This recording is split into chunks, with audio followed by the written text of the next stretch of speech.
Bayangkan sejenak, bagaimana kalau peristiwa-peristiwa paling kacau dalam sejarah manusia, mulai dari wabah mematikan yang menyapu benua, lalu perubahan iklim ekstrim, sampai jatuhnya kekaisaran besar. Sejarah berdarah kita lah ya. Ya, persis. Bagaimana kalau semua kekacauan itu sebenarnya bukan sekedar rentetan kebetulan yang acak? Bagaimana kalau semua penderitaan dan pergeseran kekuasaan itu sebenarnya adalah bagian dari sebuah naskah kosmik?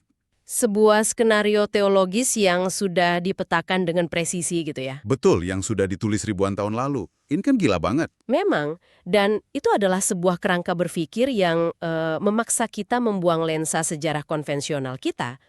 Alih-alih melihat sejarah sebagai serangkaian kecelakaan sosiologi saja, pendekatan ini melihat sejarah seolah ditarik secara agresif menuju satu titik akhir yang sangat spesifik. Oke, mari kita bedah ini. Untuk penelusuran mendalam kita hari ini, kita memegang sebuah dokumen analisis yang luar biasa padat. Judulnya, Tafsir Kitab Wahyu pasal 4-6. Tulisan dari Ming Liang de Chensing kan? Ya, betul. Dengan nama pena, Ming Liang de Chensing. Dan yang membuat dokumen ini tidak bisa diabaikan begitu saja adalah, keberaniannya. Dia nggak cuma bahas teologi di awang-awang surga loh. Dia narik itu langsung ke bumi. Tepat. Dia memetakan visi apokaliptik dari abad pertama Masehi langsung ke dalam buku teks sejarah dunia kita. Tapi, sebelum kita melompat lebih jauh, saya ingin berbicara langsung kepada Anda yang sedang mendengarkan. Ini poin yang sangat penting untuk ditegaskan. Sangat penting. Dalam eksplorasi kita hari ini, kita akan membahas klaim-klaim sejarah yang sangat spesifik, termasuk geopolitik modern. Kami di sini sama sekali tidak berada dalam posisi memihak atau mendukung pandangan agama atau politik tertentu.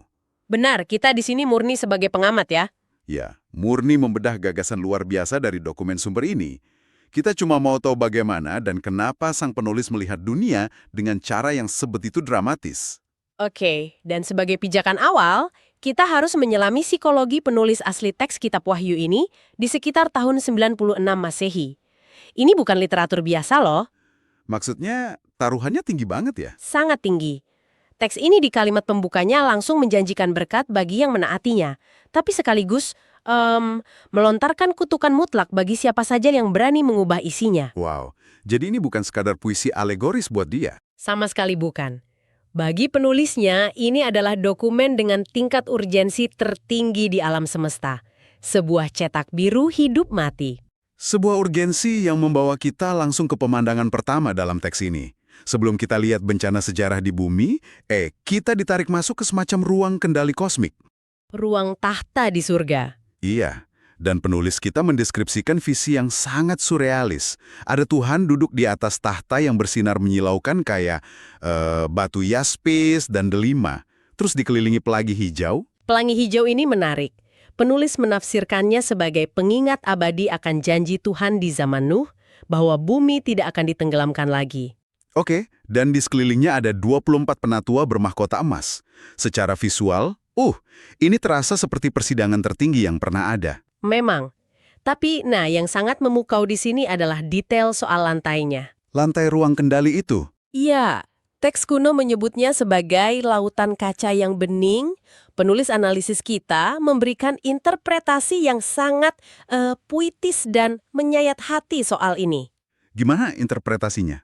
Lautan kaca itu bukan sekedar dekorasi. Itu adalah genangan air mata Tuhan yang tumpah karena melihat ribuan tahun ketidakadilan, genosida, dan kebrutalan di bumi. Tunggu dulu. Saya harus menghentikan Anda di sini, karena logika ini memicu pertanyaan kritis. Oke, silakan. Kalau Tuhan itu maha kuasa, yang menciptakan galaksi dan memegang kendali atas segalanya, kenapa dia cuma duduk di sana dan menangis? Kenapa nggak langsung turun tangan dan menghapus ketidakadilan itu secara instan? Nah, itu paradoks yang luar biasa. Dan paradoks ini makin tajam loh. Ketika tiba saatnya untuk membuka gulungan rahasia berisi penghakiman, yang maju malah seekor anak domba yang tampak lemah dan terluka. Kenapa bukan singa yang buas? Anda baru saja menyentuh jantung filosofis dari teks ini. Air mata itu, merepresentasikan harga dari kehendak bebas manusia. Tuhan membiarkan sejarah berjalan agar kejahatan menunjukkan wajah aslinya secara penuh sebelum dihakimi. Terus soal anak domba yang kelihatan lemah tadi. Penampilannya memang menipu secara visual. Anak domba ini yang mewakili Yesus dicatat memiliki 7 tanduk dan 7 mata. 7 tanduk itu simbol apa? Dalam sandi kuno, tanduk adalah kekuasaan mutlak, kekuatan militer, dan 7 mata adalah kemahatauan roh yang menembus ruang dan waktu. Oh, jadi esensinya adalah kekuasaan absolut yang disamarkan dalam kelemahan ekstrim. Tepat sekali. Dia menang bukan melalui penaklukan militer, melainkan lewat pengorbanan menebus manusia dengan darahnya. Itulah yang memicu jutaan malaikat menyanyikan pujian kosmik. Luar biasa. Dari panggung surgawi yang damai ini, transisi dramatis terjadi. Anak domba ini mulai mematahkan segel-segelnya, dan visi kuno ini langsung bertabrakan dengan sejarah berdarah kita. Disinilah analisisnya mulai membedah sejarah dunia. Kita masuk ke segel pertama. Kuda putih kan? Betul. Penunggang kuda putih membawa panah dan mengenakan mahkota. Penulis memetakannya secara spesifik sebagai era Perang Salib yang meletus mulai tahun 1096. Oke, jadi ini representasi dari kekerasan militer yang menggunakan panji-panji agama. Kayak penaklukan yang diklaim direstui surga? Iya, persis. Itu tahap awalnya. Nah, disinilah bagian yang benar-benar menarik. Kalau saya analogikan, kuda putih ini kayak infeksi virus pertama. Disamarkan pakai dogma suci. Tapi lalu virus ini bermutasi, jadi jauh lebih telanjang dan mematikan. Segel kedua dibuka, dan muncullah kuda merah. Dengan pedang besar untuk merampas kedamaian dari bumi. Dokumen kita memetakan ini ke ekspansi Kekaisaran Mongol abad ke-13, di bawah Genghis Khan. Mutasi virus adalah analogi yang pas. Pasukan Mongol tidak butuh dalih agama. Mereka menyapu Eurasia dengan brutalitas yang merampas rasa aman dari setengah bola bumi. Dan ini memicu kepanikan massal di Eropa ya. Sangat panik. Eropa saat itu tidak punya kerangka geopolitik untuk memahami dari mana pasukan yang tak terkalahkan ini berasal. Karena syok, mereka beralih ke penjelasan irasional. Mencari kambing hitam. Tepat. Ketakutan massal melahirkan salah satu teori konspirasi abad pertengahan yang paling berujung fatal. Menurut catatan penulis Inggris abad ke-13, Matthew Paris, muncul sebuah hoaks yang mengerikan. Tentang apa? Histeria itu membuat masyarakat menuduh orang Yahudi di Eropa sebagai sekutu rahasia pasukan Mongol. Bentar, ini nggak masuk akal sama sekali. Orang Yahudi di Eropa dituduh bersekongkol dengan tentara nomaden dari ujung dunia yang lain. Memang nggak logis, tapi rumornya mengatakan mereka menyelundupkan senjata, pedang, dan baju zirah ke dalam tong-tong anggur yang diekspor untuk pasukan Mongol. Astaga, dan masyarakat percaya begitu saja? Iya, tanpa bukti sama sekali. Akibatnya sangat tragis. Dokumen kita menyoroti pembantaian massal di Frankfurt pada tahun 1241. Ribuan orang Yahudi dibantai tetangganya sendiri karena hoaks. Manusia yang ketakutan memang mengerikan. Tapi, kuda putih dan merah ini kan masih kehancuran lewat pedang manusia. Manusia punya batasan. Untuk skala kehancuran berikutnya, alam yang harus mengambil alih. Dan itu membawa kita ke segel ketiga, kuda hitam. Penunggang kuda hitam ini membawa timbangan kan? Iya, dan ada deklarasi suara yang sangat spesifik soal ekonomi. Harga gandum lambung luar biasa mahal.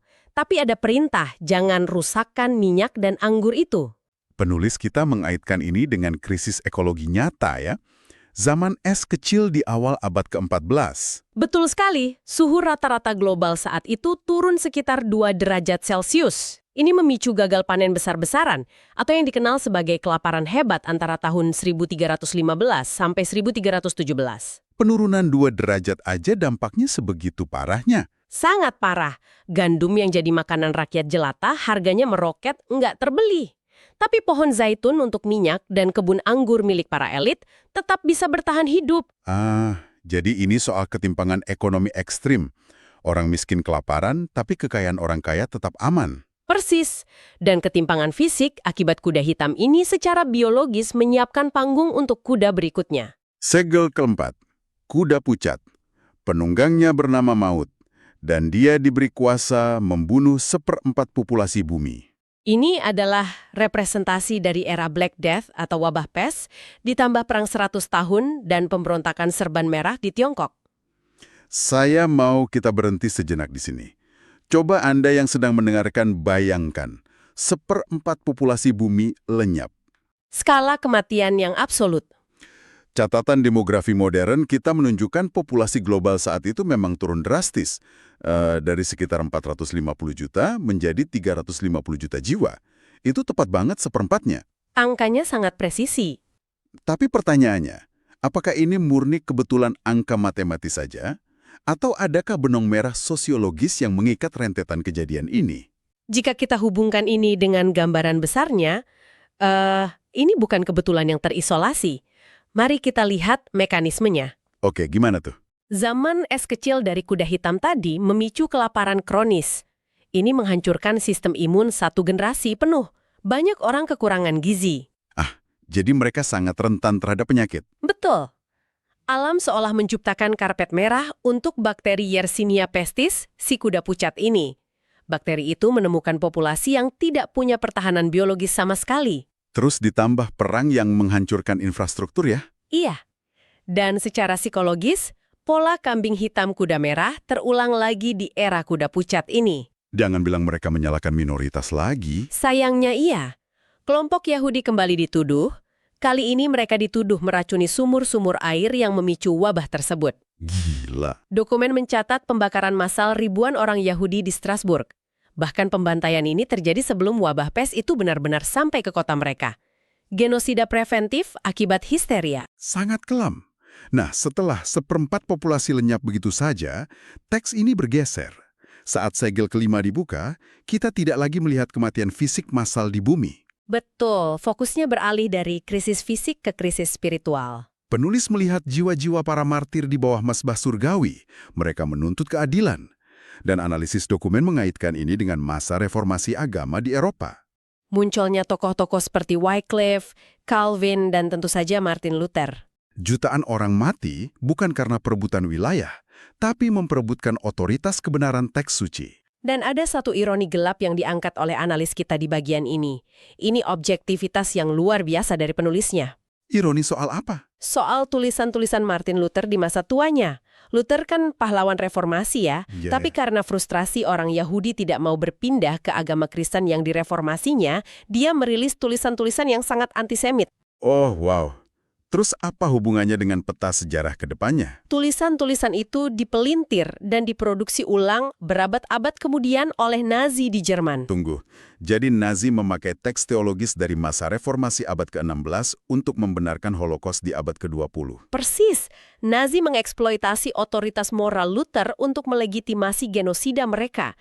Rantai sebab akibat yang sangat mengerikan. Itu fakta yang sangat berat untuk dicerna. Dan dari Abu Holocaust itulah dokumen kita melangkah ke segel ke-6. Gempa bumi kosmik. Ya, segel ke-6 ini menggambarkan matahari menjadi hitam, bulan menjadi merah darah. Menurut dokumen ini bukan peristiwa masa lalu lagi.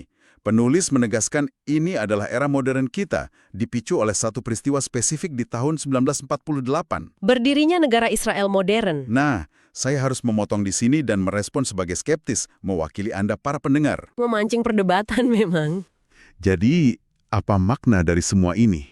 Melompat dari pasukan berkuda di abad ke-11, lalu ke harga gandum, sampai tiba-tiba masuk ke geopolitik modern setelah tahun 1948. Itu klaim yang sangat berani dan raksasa loh. Dan keraguan itu sangat valid. Tapi bagi penulis dokumen ini, itu masuk akal. Karena dalam kerangka teologisnya, sejarah itu bukan rangkaian kebetulan acak. Sejarah ditarik dalam satu garis lurus menuju satu titik. Jadi, tahun 1948 itu dianggap apa? Semacam jam waker kosmik? Betul sekali. Bagi penulis, seluruh rentetan bencana dari kuda putih sampai Holocaust adalah semacam intervensi kedaulatan Tuhan yang dirancang untuk memaksa bangsa diaspora itu kembali ke tanah asalnya. Lalu soal gempa bumi yang bikin matahari hitam itu, apa itu harfiah atau metafora politik global? Diyakini sebagai puncaknya, sebuah gempa bumi literal berskala global yang akan menghentikan poros kejahatan militer modern yang mencoba menginvasi wilayah tersebut. Jadi, alam semesta turun tangan saat diplomasi PBB gagal total. Luar biasa masif ya narasinya. Mengambil air mata di lautan kaca di surga, lalu disambung langsung ke ketegangan misil di abad 21. Semuanya terikat dalam satu garis merah. Wow. Anda tahu, terlepas dari apapun latar belakang keyakinan Anda yang sedang mendengarkan, penelusuran dokumen ini menunjukkan satu hal yang sangat manusiawi tentang kita. kebutuhan kita mencari pola, ya. Persis. Kebutuhan mendalam kita untuk mencari makna dan keadilan di tengah dunia yang rasanya makin kacau. Entah itu krisis iklim, pandemi, atau perang antar bangsa yang kita lihat di berita tiap hari. Dorongan untuk menemukan makna di dalam chaos. Dan itu membawa saya pada satu pertanyaan provokatif yang ingin saya tinggalkan untuk Anda renungkan. Apa itu? Coba lihat era gangguan global yang kita jalani saat ini. Dengan pandemi, perubahan iklim, polarisasi yang agresif. Jika seorang sejarawan dari 2000 tahun di masa depan membaca teks apokaliptik tentang dunia kita hari ini, kuda warna apa yang akan mereka katakan sedang berpacu melintasi langit kita sekarang? Sebuah pemikiran akhir yang benar-benar menampar dan bikin merinding. Terima kasih banyak telah menemani penelusuran mendalam kita kali ini untuk membedah pikiran-pikiran yang sangat padat ini. Teruslah skeptis, tetaplah mencari kedalaman makna di balik peristiwa dunia, dan sampai jumpa di penelusuran mendalam kita selanjutnya.